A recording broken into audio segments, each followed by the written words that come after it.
ल खोल्नु आज तपाईलाई चाहिँ मैले नेपालबाट ल्याइदिएको गिफ्ट। ओके ल खोल्नु। अब यो गिफ्टलाई चाहिँ अब यो कैँचीले काट्नु त हातले सम्भव छैन के हो, त्यसरी कैँचीले काट्नु। गिफ्ट के तगडै होला जस्तो छ।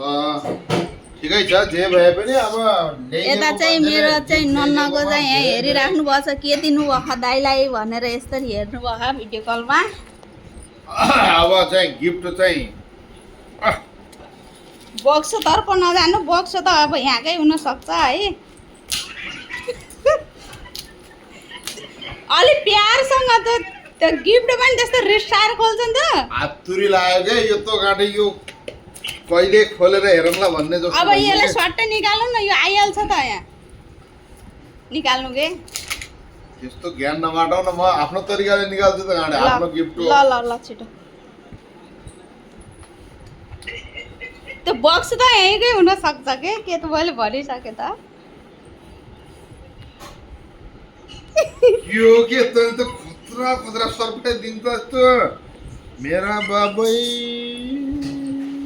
देखाउनु न राम्रोसँग, जनता जान्न चाहन्छ। नहीं मेरो श्रीमतीले त भान्जाको जस्तै के जनता चाहना छ। धेरै धेरै धन्यवाद गिफ्ट दिएकोमा।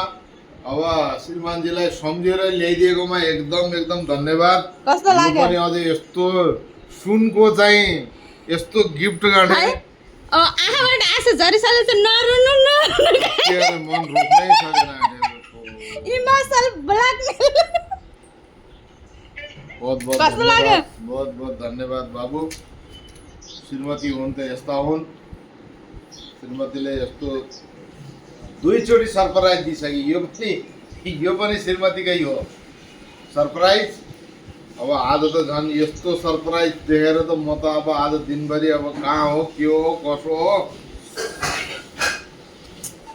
बाबै। ओके ल यस्तै गरेर लगाइदिनु। उता नानीले के भन्नुभयो ए ल।